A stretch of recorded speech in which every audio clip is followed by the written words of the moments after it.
Good morning, everybody. It's Marsha from Kansas Misfit, and today I'm going to talk to you about a herb, a flower, but it's an herb, a medicinal herb that is called Calendula.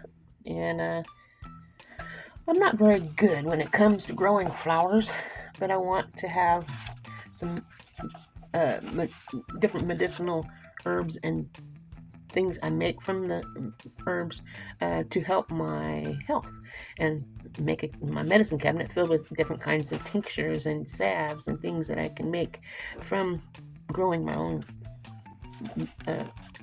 medicine. Um, what calendula is a modern day flower power, and isn't that nice? A modern day flower power. And you can tell the difference between a marigold and calendula flowers in the shape of its petals. So they must look a lot alike. Now, marigolds help keep mosquitoes away. Did you know? You can put marigolds in your garden. Not only will they help bring bees and butterflies in, but it helps keep the pests away, like mosquitoes. And so you can work in your garden without being attacked so much when it gets closer to dark. I don't know if it works, but I'm going to plant some. I don't know about calendula because I don't have calendula, but I have lots of marigold seeds. I'm just going to put some on each corner, of the garden and throughout the garden in different areas. So that way I have the flowers to help draw the bees and things so they can help pollinate all the flowers where we can get more fruits and vegetables. And I'm going to talk to you about the 5 steps on 5 steps to grow, harvest, and store calendula. So I hope you're ready for that. Okay, step 1, how to start with the seed. If you know anyone with the calendula plant, I don't. Ask them if they consider sharing some seeds.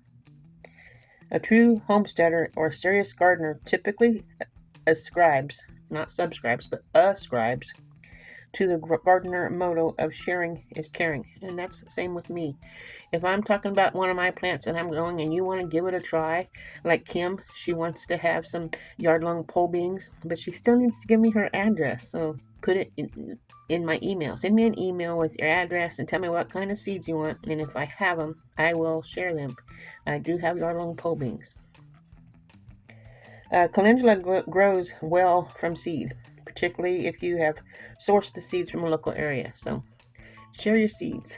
I don't have calendula, so if someone has calendula and they want to share with me, email me and ask me for what kind of seeds I have, and I will tell you what I have, and we can just share back and forth. So we can have something from somebody, and they can have something from the other person, and save money and share and help each other with something to grow.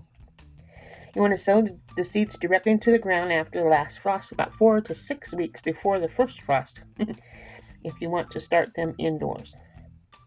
Calendula seeds like well-drained soil with a 6-point or to 7-point pH. Now, I don't even know how to test my soil for the pH, so if you know how to do that, please let me know. I'll have to figure out a video on that so I can teach somebody that don't know, because I can't teach you until I know. So that way I can teach somebody after I learn it. You want to pop the seeds in 1/2 inch into the soil. So that, that's pretty good distance down inside the soil. And at least 10 inches apart. That's, I just put like 1 seed per pot, I guess. I don't know. Okay. And that's how you start the seeds for step 1. Put it in my email. Send me an email with your address and tell me what kind of seeds you want, and if I have them, I will share them. I do have yard-long pole beans. Calendula grows well from seed, particularly if you have sourced the seeds from a local area. So share your seeds. I don't have calendula, so if someone has calendula and they want to share with me, email me and ask me for what kind of seeds I have, and I will tell you what I have, and we can just share back and forth. So we can have something from somebody and they can have something from the other person, and save money and share and help each other with something to grow. You want to sow the seeds directly into the ground after the last frost, about 4 to 6 weeks before the first frost, if you want to start them indoors. Calendula seeds like well-drained soil with a 6 point or to 7 point pH. Now, I don't even know how to test my soil for the pH. So if you know how to do that, please let me know. I'll have to figure out a video on that so I can teach somebody that don't know, because I can't teach you until I know. So that way I can teach somebody after I learn it. You want to pop the seeds in 1/2 inch into the soil. So that, that's pretty good distance down inside the soil. And at least 10 inches apart. That's, I just put like 1 seed per pot, I guess. I don't know. Okay. And that's how you start the seeds for step 1. Okie dokie. Step 2 is taking care of your flower power. As soon as the last frost has passed, you can transplant your seedlings into the garden. And as you can imagine, imagine from the name, the herb of the sun, Calendula likes 6 to 8 hours, not 68, 6 to 8 hours of sunlight per day. As the young plant grows, they will need daily watering unless there's a lot of rain. So remember, if you don't get a lot of rain, there's a lot of people that watch my show, my channel, that don't get a lot of rain, or they didn't this year. But I've been getting plenty. In fact, it rained hard today. When mature, you can reduce the amount of water depending on how much rain you get. And if you deadhead, we'll pull off the heads of the flowers to dehydrate, which that's what I'll be doing. When you deadhead from the flowers, you will see better growth. And they leave some of the mature flowers so you can have seeds. Okay, my cat's getting wild. I don't know what's wrong with her. I don't know if you can hear her in the background. She's running through the house, jumping up on the couch. I don't know about her. Okay. Anyway, save some of the seeds so you can have them for the next time you plant the next year, and share some with a friend, at least one friend. Okay, step number 3 is knowing the time to harvest the calendulas. You can harvest calendula, the leaves, as well as when you need them. Whenever you need them, take the leaves off. They are quite bitter, but pair with into a leafy salad. You can put it in leafy salad. The main benefits are in the flower heads.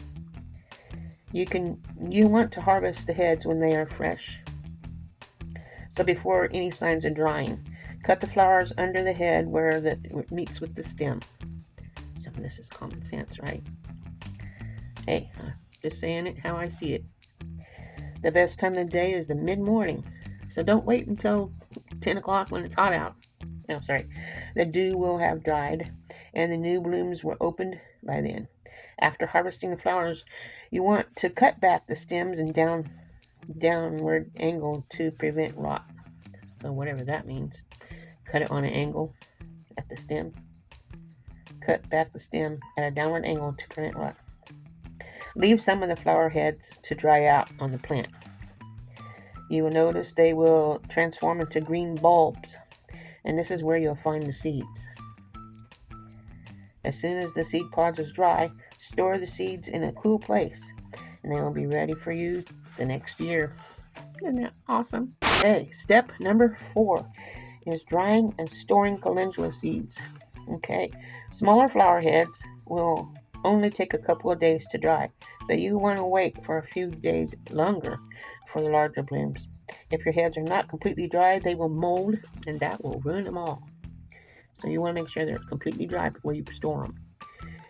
You can use a dehydrator also. You can pick the petals off and dry them separately to speed up the drying process. It's a little extra work, but hey, you're going to have them separated anyhow, right? Because each one of those flowers is a seed. I could be wrong. I think the seeds are inside the green ball. So I'm learning. The main body of the flower has the most benefits. But we do not want to waste and keep the petals too. So that's step number 4. Step number 5 is getting creative with calendula. Okay, calendula tea is very popular. You only need 1 to 3 tablespoons of dried petals or 3 to 4 whole flower heads. Steep it in hot water for about 10 minutes. Fresh flowers are great in salads and soups. Or try adding some dry flower heads into your soups. Now, I've never did any of this, so this is going to be when I do grow it, if I can get it to grow and stay alive. It's going to be an experiment because I've never ate flowers. I've ate dandelions, so I guess I have ate flowers, but I've never ate calendula in soups or anything. So, okay, to make calendula oil, now that might be interesting. You should start with dried flowers. The moisture in fresh flowers may interact with the oil and turn it stale. Fill a mason jar with the flower heads and top it with almond oil or sunflower oil. Leave the mixture in a minimum of 3 weeks. Strain the flower heads, drain the cheese through a cheesecloth, and you will have calendula oil for at least a year. Longer if you store it in the fridge. I'm going to make me some calendula oil if I can get these to grow. How about you? Let me know in the comment section if you have ever made calendula oil, or if you would like to make some calendula oil. Let me know. Calendula oil can be used in salad dressings and applied directly to wounds. That's interesting to know. There's some of the medicine cabinet stuff.